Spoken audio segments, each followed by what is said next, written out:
So the youth of areas like Mabopane, Soshanguve, Ga-Rankuwa came together under some organizations to storm the BMW plant in Rosslyn. And they'll be going after other car manufacturers, demanding instant jobs. In this video, I'm going to show you what's going on here. But if you stay with me right up until my biblical reaction, you'll hear an incisive question from podcaster June Shongwe. It'll be followed up by a fatal commentary by Thomas Mabaso of the 360 Experience. You'll see the fight that we're up against in our quest for South Africa, prosperous South Africa, to show up. You ready for that? Okay, press like. Let's go. Let's start here. Well, we've come to the tail end of the Rosslyn shutdown, where thousands of youth from the northwestern townships of Ga-Rankuwa, Mabopane, Winterveld and Soshanguve actually assembled here to voice that discontent with the manner in which some of these firms that are operating here are prioritizing employment. Well, some of them are here right now to sort of elaborate some of the frustrations they face with the manner in which employment is handled here.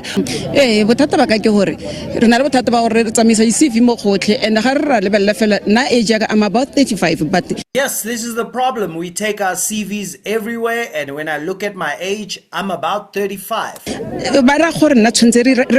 because of our age of 35, because They say they won't take us because I'm over 35. Where do they expect me to work? as a family, so support the family.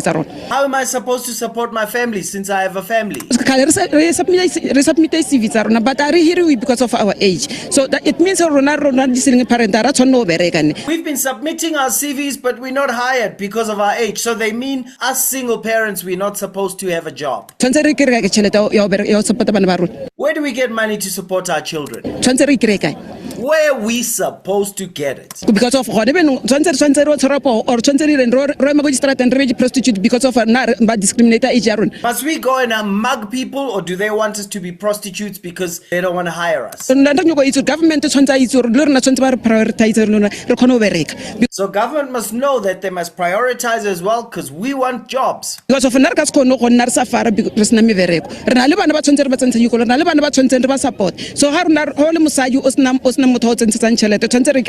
If you're a woman and no one's giving you money, and we've got children, then we must send them to school, we must do all of this. Where are we supposed to get all this money? Thank you so much. Well, as you can hear, she's in a nutshell, she's basically saying that she's being discriminated because of her age, as she's not being prioritized, as she sends CVs to some of the companies, but they are not actually prioritizing her, saying that, alternative would be to do some of the undesirable things in order to put food on the table for her family. But I'm going to get more voices. Melty, thank you so much for your time. When and why did you decide to be part of this march up until the end?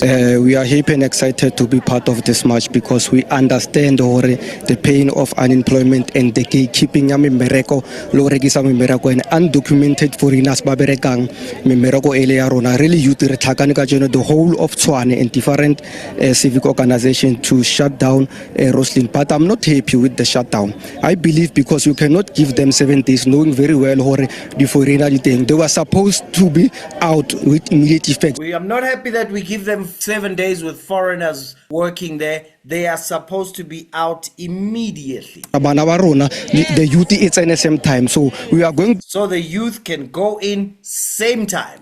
Back to again, we are going to do our homework. We are going to shut down Rosslyn with immediate effect. They are shut down. With immediate effect. Thank you. Absolutely. Our kids will go in with immediate effect. Absolutely. Well, if I can just get another voice I hear. Also, whatever he forgot to mention, you can just put it in. As a young lady, how are you surviving, especially with the high youth unemployment, having to take care of yourself, toiletries, and taking care of your loved ones as well? As a young lady like me. Oh, how sad it is as a young lady like me. 34 years. Waking up in the morning and having to ask my mom for toiletries. While I have children on the side, I have to survive on SASA. So no, whatever they said, foreigners.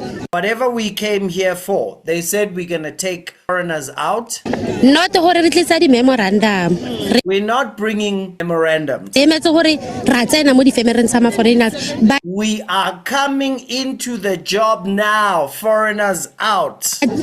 ntho e entsagetseng today ga se ntho e leng gore like e re ratile like Whatever happened today, we don't like it. so no South Africa a re meng ka maoto bathong ha South Africa, let's stand on our feet. femetsa Hammanskraal le tsona a ware tla re tlo We are going to the Hammanskraal firms after we finish here. We are coming. mo ra Hammanskraal mebereko e ke ya rona These are our jobs. phansi South Africa phansi Down with South Africa, down. Yeah. phambili Mzansi phambili Forward, Mzansi, forward. Okay. Down with South Africa, forward with South Africa. Good. Well, basically, she's saying that she's from Hammanskraal, not around here in the northwestern township, saying that there's also an industrial area that side which also should be attended to, saying that, they're also having the same system that is operational here at Rosslyn, where they're not prioritizing the local community. So they're saying that they're not quite happy with how things turned out, even though the outcome was great with a lot of people, but what they came here for, that is to get the people who are not rightfully employed out of the firms. That did not happen, but they are saying that we're going to go back to the drawing board and come back even stronger here in Rosslyn. So June Shongwe asks an incisive question. The decisions are actually stealing away the prospect of these young people. When we say stealing the prospects, the ideology that is so dominant in our political space, so dominant in terms of how government approaches a lot of things, is really, really stealing away the prospect and the opportunities from these young people. Hence now they basically hitting walls. Because I argued on Twitter that why are they marching to Rosslyn and not to, for example, the Luthuli House? Why are they marching to Rosslyn and not to Luthuli House? Powerful question from this video right here. Maybe to answer it a little bit, let's hear from Thomas Mabaso. Oh my goodness. It can be sustainable that the structure of the economy does not reflect the demographics of the country. So this is what the ANC likes to say. They like to say this a lot, that the structure of this economy does not reflect the people of this country. The economy of this country is still in the hands of white people.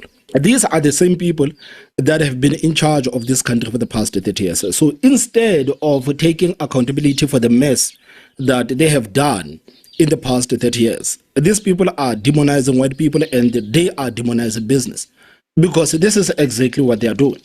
These people have been in charge of this country for the past 30 years. So the question comes, what is it that the comrades have done for the people of this country that would have just helped the people of this country to participate fully in the economy? What is it that the ANC has done for the people of this country to help the people of this country to participate in the economy? Because if you listen to the people that have businesses, they will tell you, most of these people, they will tell you that we have operated this business without the assistance from the government, especially the people with the small businesses. They will tell you that I'm still running this business on my own. I have not gotten resources or money or anything from the government.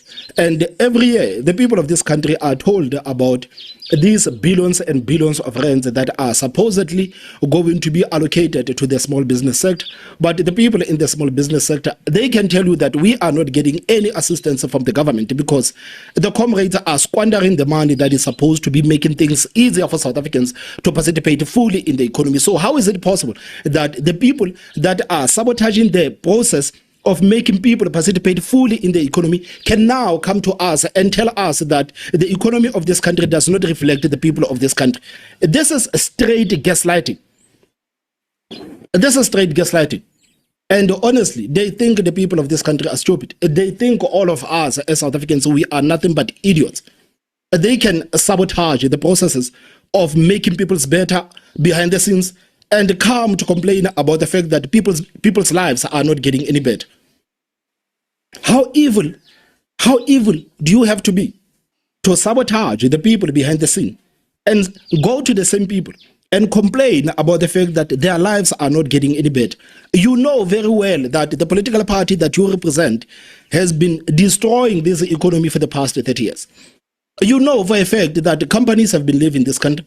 You know that companies have been complaining about the taxes. Companies have been complaining about your BEEs. Companies have been complaining about the fact that electricity is expensive in this country.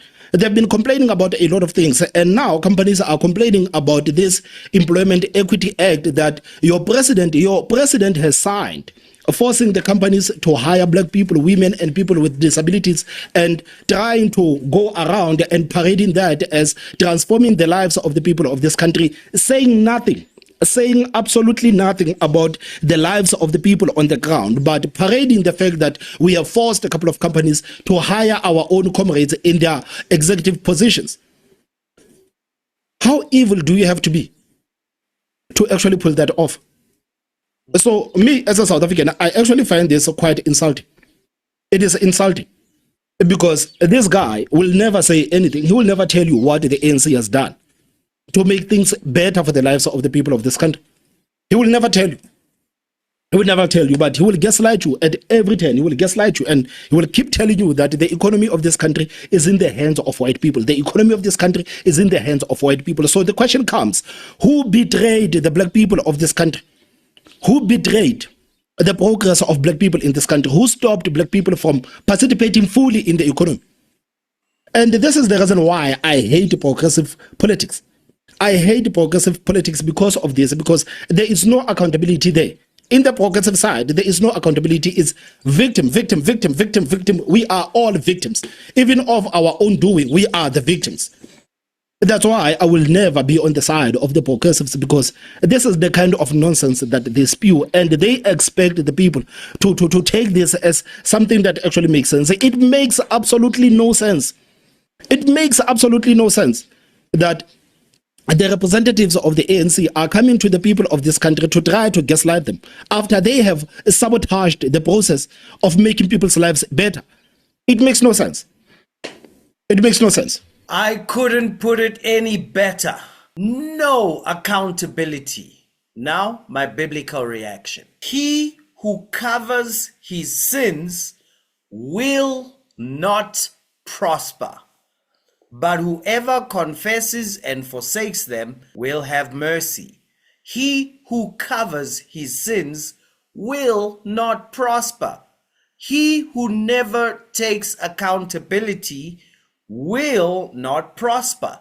The ideology that June Hlongwane was talking about, all this progressive stuff that Thomas is talking about, tells people never to take accountability. That's why they are not marching to their grandmothers to say, why did you keep voting ANC 5, 10, 15 years after you knew clearly you are voting for thieves? Why did you vote EFF when you knew exactly that Julius was right in the belly of the beast with all the stealing? Why did you vote MK when you know that you saw our futures being stolen in the ANC with him as president? Instead of marching there where the accountability sits, they are blaming foreigners. Now, I believe in the rule of law, and I believe undocumented foreigners, the law must take its course. I don't believe, however, that they should be used to conceal our own accountability. Why not march to Luthuli House and say, you promised 500,000 jobs, Jacob Zuma, in 2008. They never showed up in 2008. And the rest of you, Luthuli House, kept him in office another 4 years. Why? Why not march there? They're marching to the company, antagonizing the solution while concealing the problem, which is you, 35-year-old. If you are there now jobless, I can tell you now, if you were voting for any or party that probably can create jobs, you would not be marching with those organizations. No, you are the problem. How do I know that? The numbers say so. The numbers say I'm 66% chances of being correct that you voted for the ANC And then you voted for the people who concealed their ANC sins by starting new organizations. They are all responsible. What do? Blame white people. It's white supremacy, white privilege. It's apartheid. It's slavery. This is why South Africa has not prospered. This is why most of Africa does not prosper. This is why American-born black people are less prosperous than immigrant black people. They are less prosperous than immigrant Chinese, less prosperous than immigrant Asians and Indians. They're less prosperous than all immigrants in America because they don't face their sins and take accountability. But unfortunately, this Marxist doctrine that has been preached through the SABC, our politicians, the comrades, fighters, keeps telling people it's somebody else's fault. No, it's your fault. You're making bad decisions and now you're suffering. Think about your contribution. Think about how your hatred of business, your hatred of white people, your hatred of a history you don't know is causing you to make bad decisions. And today, I have no sweetness in me. Thought I wasn't going to say anything. I was going to let June and Thomas talk because I've had it up to here.